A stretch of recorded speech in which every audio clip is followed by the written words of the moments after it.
Hey guys, welcome back to my new blog. आज हम आए हैं कबीर आश्रम रायबरेली और इस समय हम घनघोर जंगल में हैं और गर्मी की वजह से इस जंगल में जितने भी पेड़ हैं सारे पत्ते झड़ चुके हैं और दूर दूर तक दिख रहा है। जबकि आप ठंडियों के मौसम में अगर आप यहाँ आते हैं तो इतना घना जंगल होता है कि आप इस पार से उस पार भी नहीं देख सकते। और मेरे ठीक नीचे वहाँ पे साई नदी है और यहाँ से डिस्टेंस होगा करीब करीब 300 मीटर का। अभी हम आश्रम की तरफ जा रहे हैं और गुरुजी से कुछ बातचीत करेंगे। गुरुजी भी हमारे बैठे हैं और काफ़ी दिनों बाद हमारी मुलाकात हो रही है। गर्मी बहुत ज़्यादा है।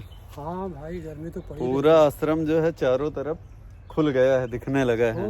खूब बिल्कुल है ना, पतझड़ हो गया है, बिल्कुल हाँ। पहाड़ों जैसा लग रहा है। पहाड़ों जैसा इस पार से उस पार दिख रहा है। पूरा सब सरार पुरता दिख रहा है। नदी भी दिख रही, सब दिख रहा है, सब दिख रहा है।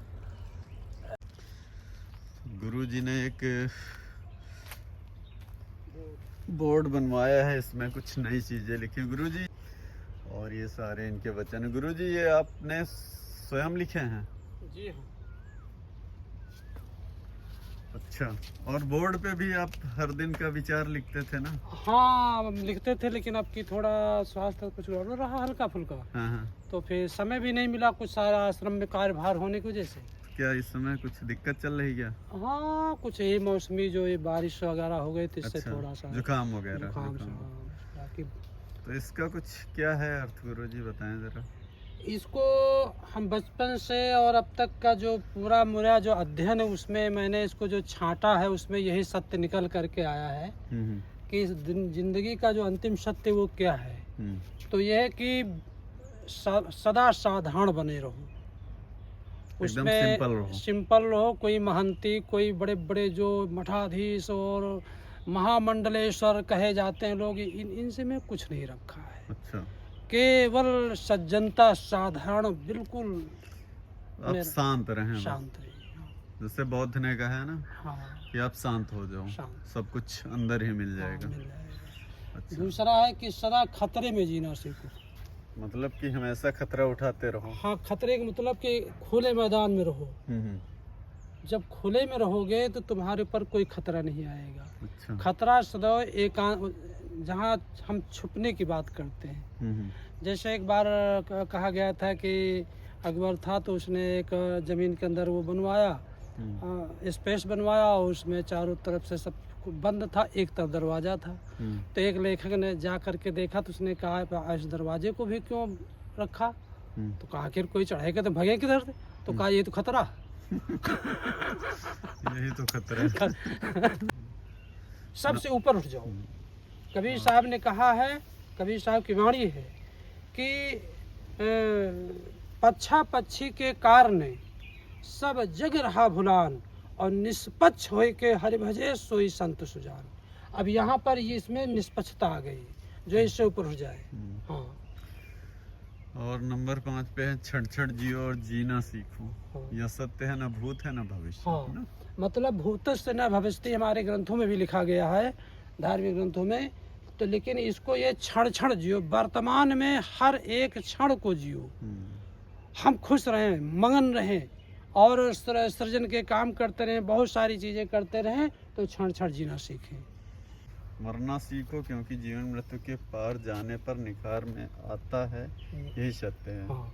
नास्तिक बन पाओ तो नास्तिक जरूर बनो, क्योंकि नास्तिकता ही आस्तिक होने का असली पहचान करवाता है। हाँ। संदेह को सक्रियता प्रदान करनी चाहिए। ये है गुरु जी का नंबर। तो गुरु जी इस समय जो है गर्मी प्रबल पे है, लेकिन हमें तो भाई बहुत ज़्यादा गर्मी लग रही। और आप तो साधक हैं, आप तो ठंडी गर्मी को अपने बस में कर लेते होंगे ना? उसको मेंटेन होता रहता है, मेंटेन। गुरुजी जैसा कि ये कबीर आश्रम है जी, है ना, और आप मतलब कबीर पंथ के महात्मा हैं, तो थोड़ा सा कबीर साहब के बारे में कुछ बताएं। जैसा कि अभी हम जहाँ भी गए हैं, जहाँ भी मैंने वीडियो बनाई है, तो फिर उन लोगों से मेरी चर्चाएं हुई हैं।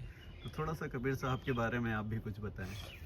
कबीर साहब का एक विशेष कथन यह था कि जेह खोजत कल्प हो गया, घटे माह सो मूर, बाढ़े गर्भ गुमान से तासे पर गए दूर। जिसको पूरा संसार खोज रहा है,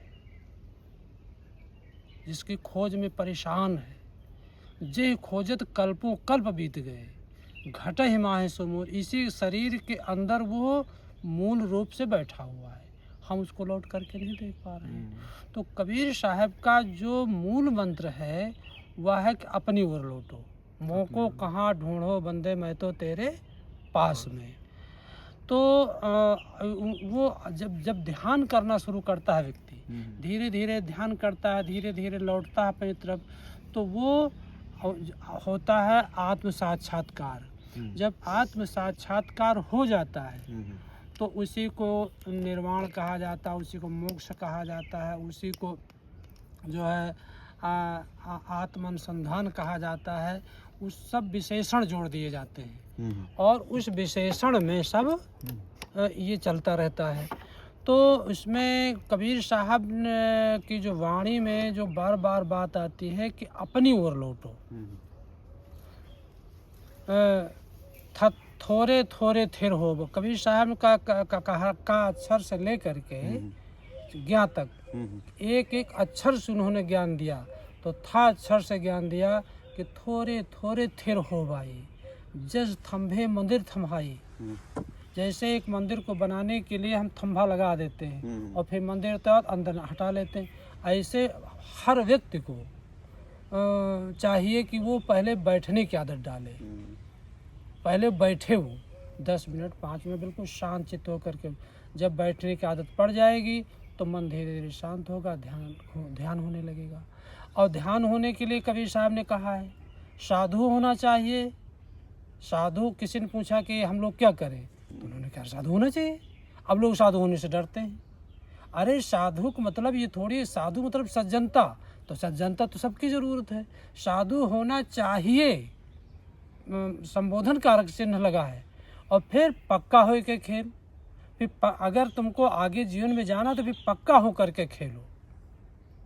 कच्ची सरसों पे खरी भर, आगे प्रमाण दे, जैसे कच्ची सरसों उसको पेरो तो तेल होता न खरी होता है। तो सज्जनता हमें जो है जीवन में लानी है और सज्जनता के माध्यम से हमें ध्यान साधना में उतर करके हमें आत्मचिंतन करना चाहिए, मनन करना चाहिए, स्वाध्याय करना चाहिए, जिससे शांति मिलती है और पूरा समाज हमारा शांति प्रिय होता है। हमारे पास बैठने वाले आसपास का जो वातावरण होता है वो शांति चित्त होता है। मन में कोई राग द्वेष विग्रह नहीं होता है, काम को लोभ मोह नहीं सताते हैं। हम अपनी पूंजी में, अपने कार्य में, अपने कर्म में ही हम मग्न रहते हैं और जो मिल जाता है हम उसी में संतोष करते हैं, संतोष। गुरु जी, जैसे कि कुछ कबीर जी के दोहे हैं, कुछ फेमस तो हैं। हाँ, बहुत फेमस है। जैसे कि अमृत के पूरिया बहुविध दीन्हा छोर, आप सरीखा जो मिले ताह पियाओ घोर।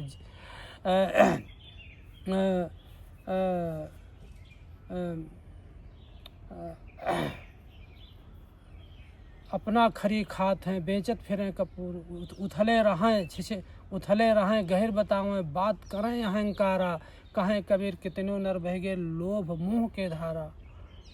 बिन देखे वही देश की बात कहें सो कूर, अपना खरी खात हैं बेचत फिरें कपूर।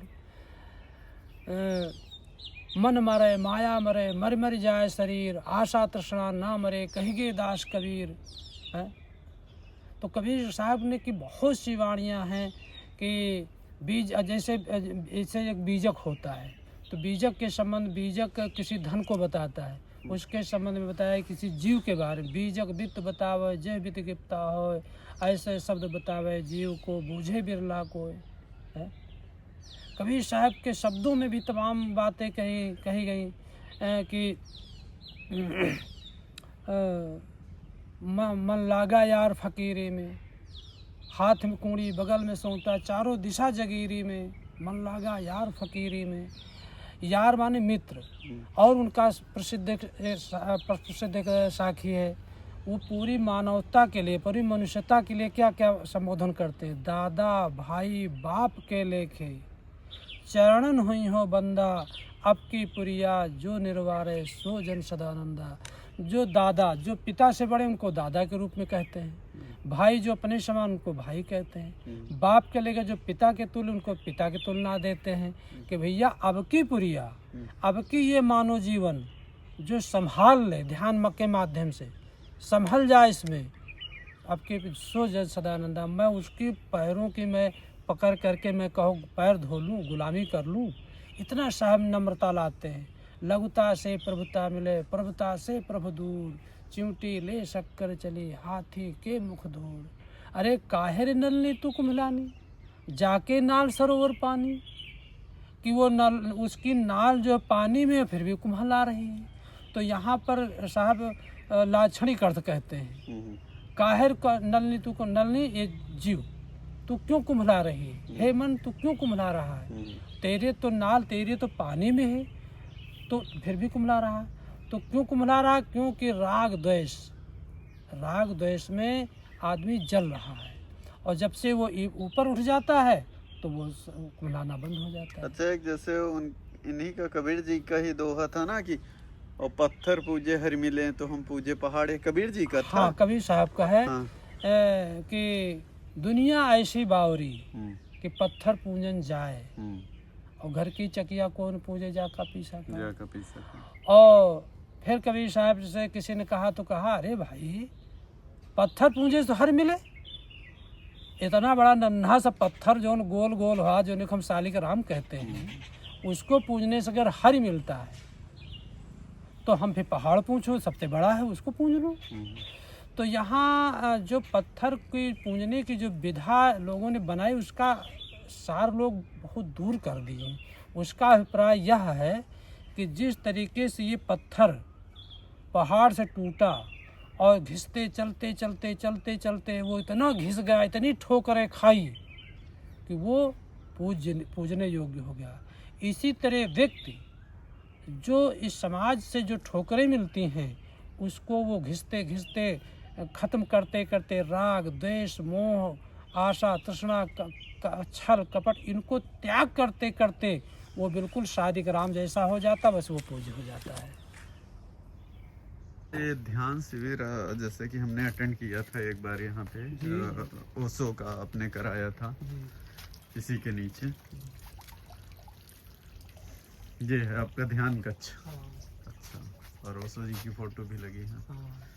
तो यहीं पे साधना करते हैं? हाँ, यहीं पे हम साधना करते हैं। ये बिस्तर लगा हुआ है। अच्छा, और यहीं पर बैठते हैं। और पहले यहीं पे आपकी रसोई भी थी ना, चूल्हा हुआ करता था ना, यहीं भोजन आपका भोजन प्रसादी बनती थी। और ये थोड़ा सा कंस्ट्रक्शन आपके भक्तों ने ही कराया होगा ना? अभी छत नहीं पड़ी है? अच्छा, ये कांटों से गुरुजी ने बाउंड्री लाइन बना दी, क्योंकि जंगली जानवर यहाँ बहुत सारे आते हैं। आज मैंने हिरन भी देखा है यहाँ पे। है जंगली जानवर, तो सब इधर आ जाते थे, हमारा बड़ा नुकसान करते थे। फिर इसको, और यहाँ फिर इसको मैंने ये चारों तरफ लगाया है। हाँ, अब इधर देख लीजिए, ये देखो लगी हुई है ये सब। ये चारों तरफ। हाँ, उधर भी दिख रही है, वो देखो वो वहाँ से। अच्छा, ये जो जंगल में पेड़ हैं गुरुजी, ये काहे के पेड़ हैं सारे? ये कठ सागौन के पेड़। सागौन के? मतलब एक कट सागौन कोई दूसरा होता है क्या? हाँ, कट सागौन ये होता है कि ये एक बार लगाओ तो 100 साल ये चलता है। लेकिन ये वाला जो पेड़ है, ये वाला जो ये टीक सागौन है, ये असली वाला है ना? ये महंगा पेड़ आता है ना? हाँ, क्योंकि मेरे यहाँ लगा है। अच्छा, तो इस समय गुरुजी आप अकेले हैं कि और भी कोई महात्मा है? तो हम अकेले ही हैं। अच्छा। हाँ, और इधर आपने थोड़ी सी बागवानी कर रखी है ना कुछ? हाँ, इसमें हम बागवानी में साग सब्जी कुछ लगाया वो थोड़ा सा। और इसमें सब जितना भी रहेगा वो सब जैविक रहेगा। अच्छा, इसमें कोई भी रासायनिक दवा या रासायनिक खाद इसमें कुछ नहीं पड़ेगी? पड़ी है। हाँ, और न डाली जाएगी। अच्छा। हाँ, थोड़ा करके सब चीज आपने लगा रखी। हाँ। और ये जो है वो है ना, सतावर? इस तरह का सतावर है। सतावर, हाँ, ये विदेशी है। जो अश्वगंधा और सतावर आता है ना? हाँ।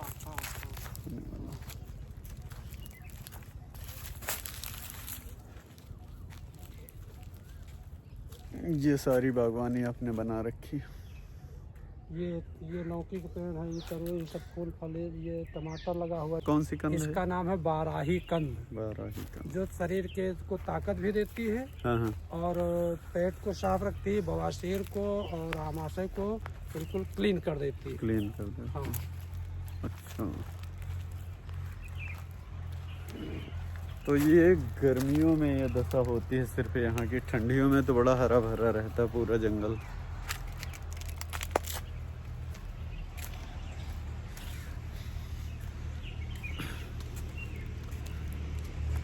ये किसी ने दे दिया था सोलर पैनल, किसने दिया था गुरुजी? ये सोनिया गांधी कोटे का था। हाँ। यहाँ गांव में एक कांग्रेसी ग्राम अध्यक्ष थे गुट्टू करके। अच्छा, उनके थ्रू ये दिया गया। चौधरी। हाँ हाँ। तो उन्होंने गांव के लोगों ने उनसे कहा हमारे दरवाजे लगवा दो। हाँ हाँ। तो उन्होंने कहा हम किसी के दरवाजे लगवाएंगे तो भाई लोग झगड़ा करेंगे हमसे। हाँ। हम इसको आश्रम पे लगाते हैं पूर्णवासी साहब के, तो और वहाँ विनोद साहब रहते हैं। हाँ। और उनको कम से कम रोशनी मिलेगी, उनको कोई रोशनी तो देता नहीं है। लेकिन बैटरी खत्म हो गई तो दोबारा किसी ने डलवाया हाँ, बैटरी नहीं तो फिर बैटरी तो आप हैं और कई लोगों ने मिल करके नहीं। फिर बैटरी लगवाई फिर पिछले साल। जबकि करना चाहिए, थोड़ा सा ग्राम समाज को करना चाहिए आश्रम के लिए, क्योंकि उन्हीं के गांव में आश्रम है। तो और ये काहे के फूल हैं? ये मधुमालती है, इसकी जो खुशबू है देखिए कितनी निराली इसके पास। ये देख सकते हैं आप, कितने प्यारे पेड़ हैं। ये इसमें इसकी ये जो मधुमालती है ना, ये हाँ हाँ। इसकी बड़ी मनमोहक खुशबू होती है। देखिए। हाँ, ये किस काम में आता है? बस शोभा होती है, लेकिन जितनी समय ये पुष्प देता है इसी महीने में। अच्छा, ये मतलब कोई औषधि के रूप में भी आता है? काम इसमें आता है। औषधि पे तो हमने अभी सर्च नहीं किया, इधर दिमाग में नहीं गया।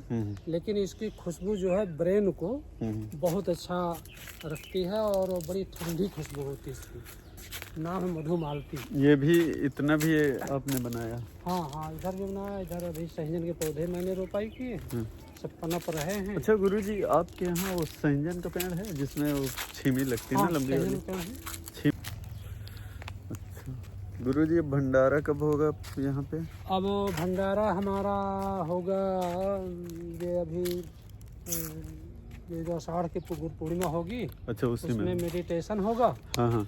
और फिर उसके बाद फिर अक्टूबर में कुआर की पूर्णिमा को होगा, यहाँ भंडारा होगा, जिसमें यहाँ मेला भी लगता है, औषधियाँ भी बढ़ती हैं। नहीं, वो तो भंडारे में हम थे ही। हाँ। तो एक ही तो होता है साल में एक बार? हाँ हाँ, वो बड़ा एक होता है, ये दूसरा ये वाला हो जाता है। तो उसमें कबीर पंथ के सारे महात्मा आते हैं ना? हाँ, कबीर पंथ के महात्मा भक्त और भी लोग आते हैं जो बुलाते हैं। अभी हम मगहर भी गए थे जहाँ कबीर जी की समाधि स्थली है, और दूसरा विजिट हम करने जा रहे हैं बनारस। अच्छा।